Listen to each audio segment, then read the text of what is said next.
नमस्कार, मैं वीरेंद्र पंवार और आप देख रहे हैं द लोक सदन। इस वक्त हम मौजूद हैं जहां नरेश मीणा अक्सर अपनी पंचायती किया करते हैं। कई नेता होते हैं जो बंद कमरों में अपनी रणनीति का फैसला बनाते हैं, लेकिन नरेश मीणा ऐसे नेता थे जो अक्सर इस जगह पर अपना फैसला लेते थे और पंचायती होती थी जहां कहीं भी उनको मूवमेंट करना होता था तो उसी इसी जगह पर वो अपने फैसले लिया करते थे।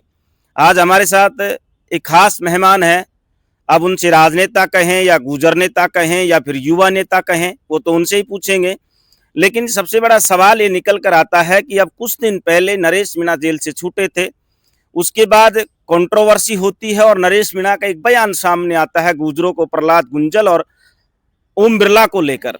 वहीं गुजर आरक्षण को लेकर, क्योंकि जो महापंचायत हुई थी पीलूपुरा में, उसके 60 दिन पूरे होते हुए आए, कोई अभी तक कोई फैसला नहीं आया और हमेशा टेबल पर फैसले होते आए हैं जो अभी तक उसका कोई परिणाम निकला नहीं है सामने। सेंचुरी का मामला है जो 108 गांवों को विस्थापित करने का मामला है, उसको लेकर अपनी न्याय यात्रा शुरू करेंगे कुछ दिन बाद। 5 तारीख से प्रहलाद खटाणा हमारे साथ हैं, बातचीत करते हैं तमाम मुद्दों पर। खटाणा जी, मैं आपको युवा नेता कहूँ, राजनेता कहूँ या फिर मैं गुजर नेता कहूँ? हर जगह अलग अलग तरीके से लोग नज़रिए से देखते हैं लेकिन मैं एक आप और हम सब हार्ड मास के बने हुए एक इंसान हैं और प्रहलाद खटाणा कहेंगे तो मुझे अच्छा लगेगा।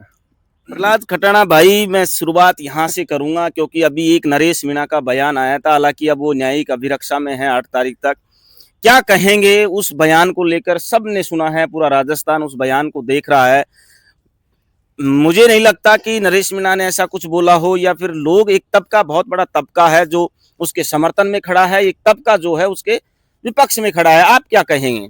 पमार साहब, मैं हर हमेशा एक बात कहता हूँ कि लोगों का काम है जातियों को लड़वाना। देखो, गुर्जर और मीणा, नरेश मीणा जी ने जो बयान दिया था वो सिर्फ ये कहा था कि भाई प्रहलाद गुंजल जी के साथ में जो कोटा के गुर्जर समाज के लोग नहीं थे, तो उसने वो भावना में आकर के इस तरीके की बात कही। आखिरकार बंद कमरे में, गली चौरायों पर, और हमारे तो गुर्जर मीणा जाट समाज सब में बैठ करके हंसी मजाक होते हैं, ठट्टे होते हैं और इस तरीके के शब्द कहे जाते हैं। कोई बड़ी बात नहीं है, लेकिन उस बात को समाज का रंग देना, उस बात को जातियों से जोड़ना, और मैंने कुछ समय पहले महुआ में कहा था कि ये गुर्जर और मीणा जाति को लड़वाने के पीछे एक बहुत बड़ी राजनीतिक साजिश है। और वो साजिश क्या है जो मैं आपको बताता हूँ। पूर्वी राजस्थान में भरतपुर, धौलपुर, करौली, कोटा, बूंदी, झालावाड़, दौसा, तमाम ये जो जिले हैं, सवाई माधोपुर, इनमें ज्यादातर बाहुल में गुर्जर और मीणा जाति के लोग रहते हैं।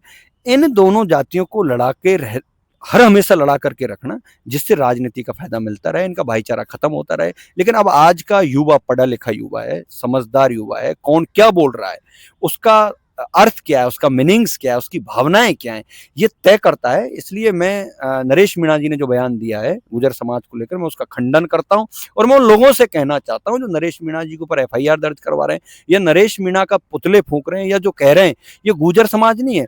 मैं आदरणीय पत्रकार महोदय से भी आपके माध्यम से कहना चाहता हूं, जो मीडिया में चलाया जा रहा है बड़ा बड़ा कि गुर्जर समाज ने किया नरेश मीणा का विरोध, ऐसा कुछ नहीं है।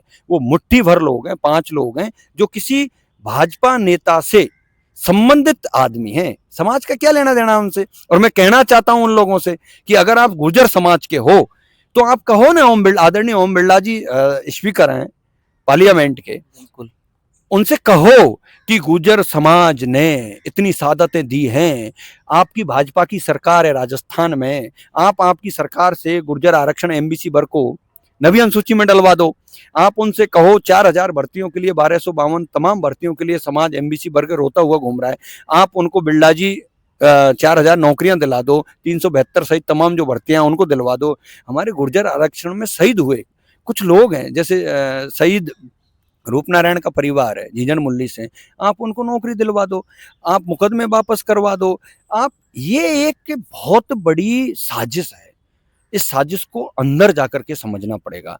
पहले और बड़े नेताओं ने करवाया और आखिरकार आप एक बात और मैं आपसे कहना चाहता हूँ पवार साहब, आप जरा सोचना और इस पर रिसर्च करना, और जो लोग मुझे सुन रहे हैं वो भी एक बार अपने मन से पूछना, आखिरकार तब जब भी भाजपा की सरकार राजस्थान में होती है तभी गुर्जर, मीणा, बरसेज या किसी भी जाति को किसी भी जाति से लड़ाने का आरोप प्रत्यारोप होता क्यों है?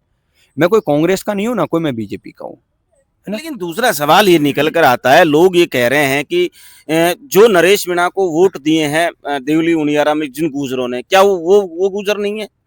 गुजर है ना, कौन मना कर रहा है?